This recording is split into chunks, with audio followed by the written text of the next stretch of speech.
Hey guys, what is up? It is No Help and welcome back to another video today. Today we've got a massive update to bank quality of life and mini menu improvements. So let's hop right into it. Alright, so today, January 2nd, 2025, bank quality of life and mini menu improvements. So there's a couple known issues. So some teleports on items such as the max cape are currently pointing to the wrong location when using Runelite. This includes dangerous areas such as the wilderness. Wow, okay, so maybe don't do that right now. So while we're sure Runelite will develop a fix for this, we advise disabling the menu entry swapper or using the official client in the meantime. Okay, so it's in Runelite's hands for you to not go to the wilderness. That's funny. So when removing the Raging Echoes portal nexus, it currently removes all saved teleports. Oh no, so we have currently developed a hotfix that prevents you from removing the portal nexus while we investigate a fix. Hopefully they return the runes to those people because that is quite a bit. And players cannot build Raging Echoes rug in the League Hall room. So they need to fix that. Okay, so now for some more exciting stuff. So Game Jam updates. So back in September, we unveiled our talented JMod's latest Game Jam projects. You can read all about them here.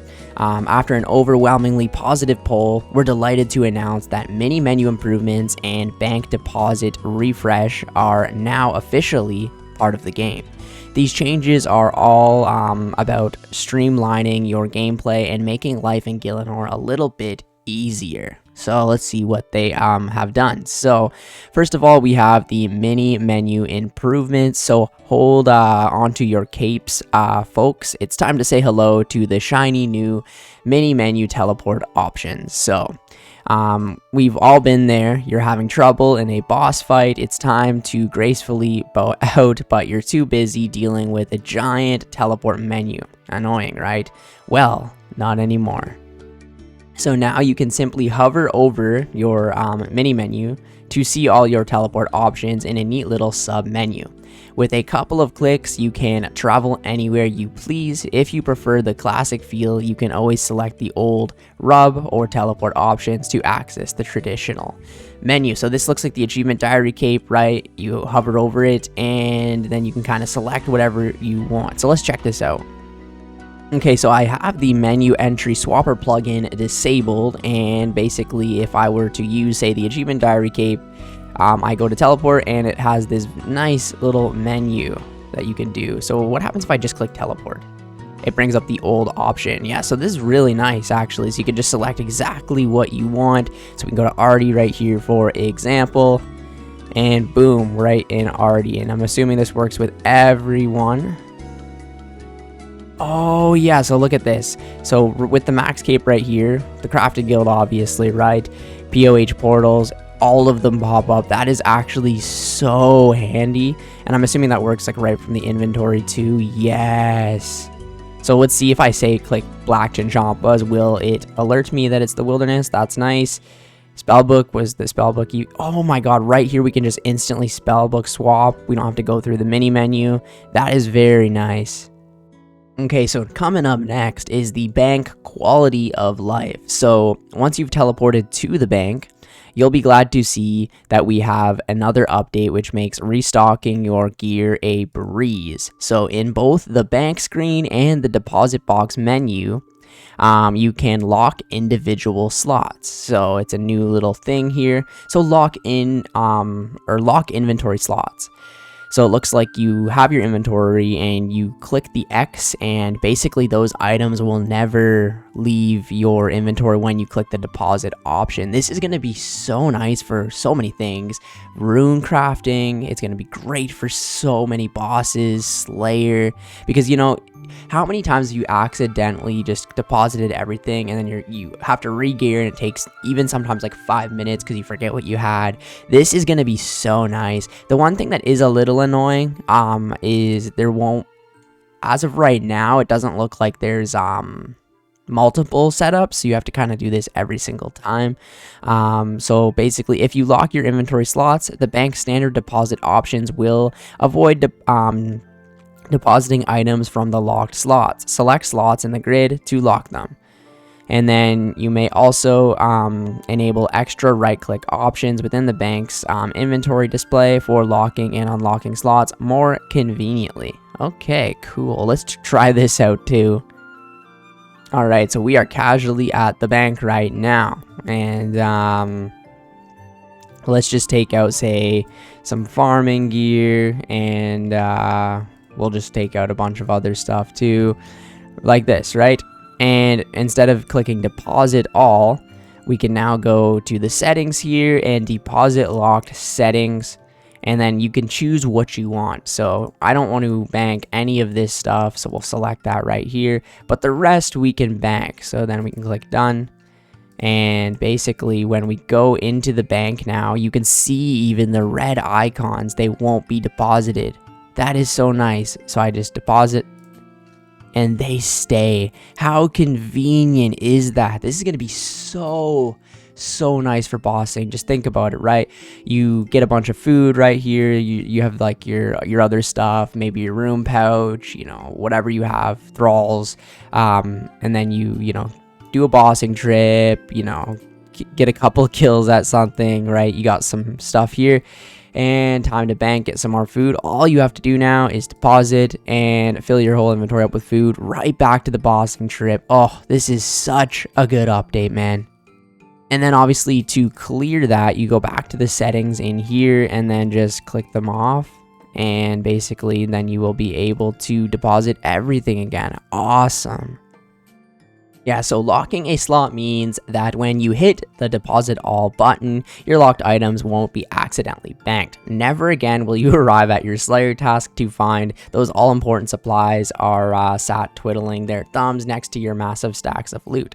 This is so good. Like, it's just one of those things where this is actually gonna change the game, and just it's not overpowered or evolution of combat. It's just so good. This is what I mean. That Jagex most of the time just pumps out these amazing updates. So yeah, this is really gonna change a lot for me, especially now that I'm getting back into Slayer. I'm very happy about this update. So remember, the menu locks the slot, not the item. If you've rearranged your inventory after locking your slots, you can right click the unlock them again. So yeah, it's the actual spot in the inventory. So if you do move things around, it can get a little messy. They're off by default and take the place of the usual examine option. Visit the new deposit lock settings menu to toggle them on. Okay, so this is opened from the bank's setting menu. Yeah, we already figured that one out. That is so cool. So we've also revamped the deposit box layout to align with your inventory. So I guess when you go to a regular deposit box now, it's not just going to be some massive ugly little square or rectangle. It's going to be a nice inventory sized rectangle now. So that's very nice as well. And you can actually do the settings from here too. Nice. So yeah, additionally, if you're tired of the deposit box asking how many items to deposit whenever you use items on it, you can now enable a setting to skip the item quantity check and always deposit everything in one go. Lastly, we've moved the deposit warn items button farther away to prevent misclicks. How many times have I done that? Has been quite a lot. It's so annoying because you can't just grab it back from the bank. You actually have to go to another bank. So good thing that they moved that pretty far away.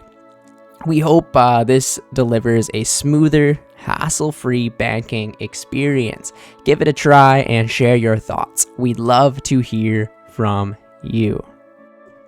Alright, so obviously Leagues 5 has come to an end. So just like that, Leagues 5 has come to an epic close. From the moment those buffs started shaking up gameplay to the jaw-dropping leaderboard races, it's been a journey to remember. The speedruns, the Echo Boss takedowns, the grand skilling streaks, Leagues 5 truly brought out the best in everyone.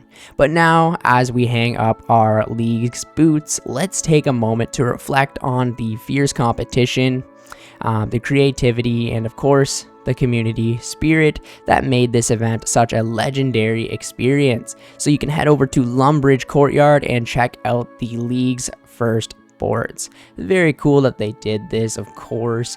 And yeah, so congratulations to all the legends below. So the first to kill, Zuck DV8.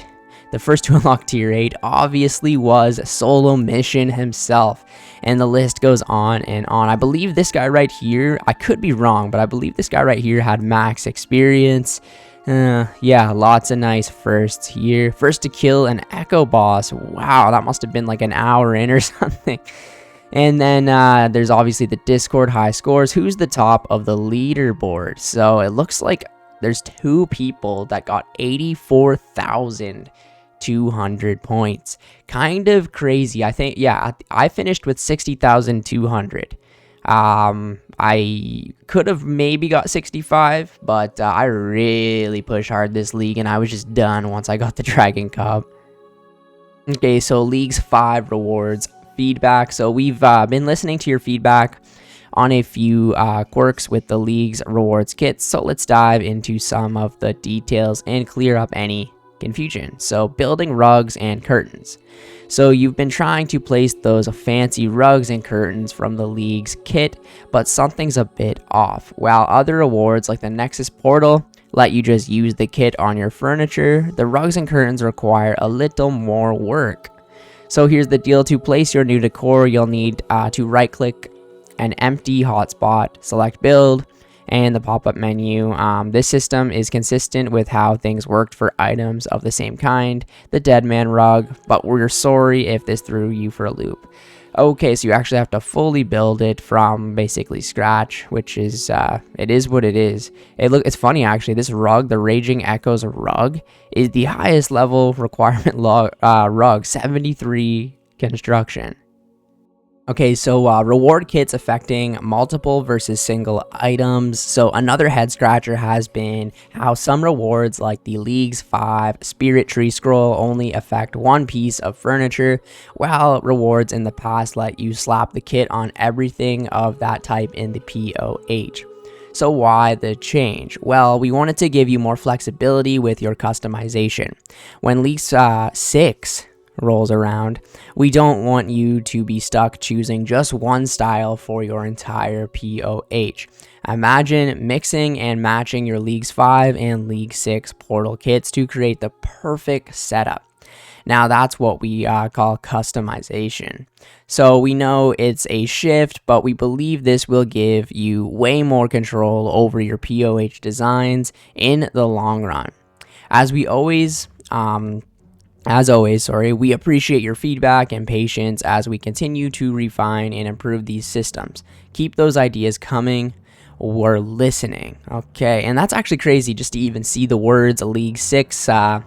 Yeah, that will be fun in about a year. And with that, another League's adventure wraps up. Until next time. Kind of sad, honestly, that League's 5 is over. Like, I was so burnt out of it and I haven't even played it in over a week, but yeah, it's completely over now. Was a lot of fun, and in the next week or so, maybe 2 weeks, I'm going to be putting all of my League's 5 videos together into one massive video, so you guys can just watch it all in one kind of place. The whole adventure, like, it's going to be like a 4+ hour video, so that'll be fun. Anyways, so League's 5 reward bug fixes. So restored the stats of the Virtus mask. Additionally, it will no longer appear as the Batman floating head in the chat box. What? Added functionality to remove the Raging Echo scrolls from POH furniture. Okay. Added the Echo Venator Bow ornament kit and Spirit Tree Scroll to be marketable via the Grand Exchange. Nice. Added a rotation option for POH Spirit Trees. That's very nice that you can switch it without losing it or anything like that. Accessed by using a spade on the tree. Raging Echo's Relic Hunter sets are now storable on the POH armor stand. Mine always was. The Virtus Ornament Kit outfit is now storable in the Magic Wardrobe. fixed a bug where the goblin decorations would not change the appearance of the specific POH items. The Venator bow has new projectile that more closely matches the one from the concept art. Nice. Players are now redirected to the spirit tree in their POH when using the fairy ring teleports, instead of being teleported to the fairy ring due to the raging echo override. The Aram's ornament kit can now be used on the Aram staff when purchasing Aram's kits from the reward shop. Will now provide 4 kits rather than 3 to match this. Wow, that's crazy that they only gave you 3. For those who bought a set of kits from the reward shop before this update, an extra kit will be added to your bank at some point or some time post update, as this is a manual process. I believe I did actually on my alt buy the Aram's kit to sell to the Grand Exchange, so it looks like we're going to be getting one more added to the bank. Alright, so lastly, other changes, updated side panels to match players' side panel transparency settings. Farther changes to Chambers of Xeric points have been made to prevent mega scale boosting. Personal points are no longer capped at 131,000 during the raid, while regular loot rolls are still capped at 131,000 points. So basically, yeah, to prevent the boosting. Guildmaster Jane now speaks fewer lines of dialogue when she rewards you for completing a contract and offers you another one. That is actually huge. Thank you, Jagex, because there's so much. Would you like another contract? Blah, blah, blah, blah, blah. No, just give me another contract. That's all I'm here for. Fixed the non-functional options for equipping Trailblazer tools from your bank menu. Updated the menu ordering for certain items, including the Dragon's Medallion and the Pharaoh's Scepter, to prioritize key actions over the use option. Nice. Well, we got pretty lucky today with some nice bank and mini menu improvements that actually will change the game, and for the better, honestly. I can really see myself using the bank one quite a bit for just so much content. Even things like clue scrolls, it would just make it so much easier. Like, it's really gonna help out a lot. And yeah, what a nice way to kind of start off the year with this update. And yeah, thank you guys so much for watching the video. Let me know what you think of the updates down below, and yeah, have fun with all of the league's rewards. Thank you guys for watching. I will catch you in the next video. See ya later.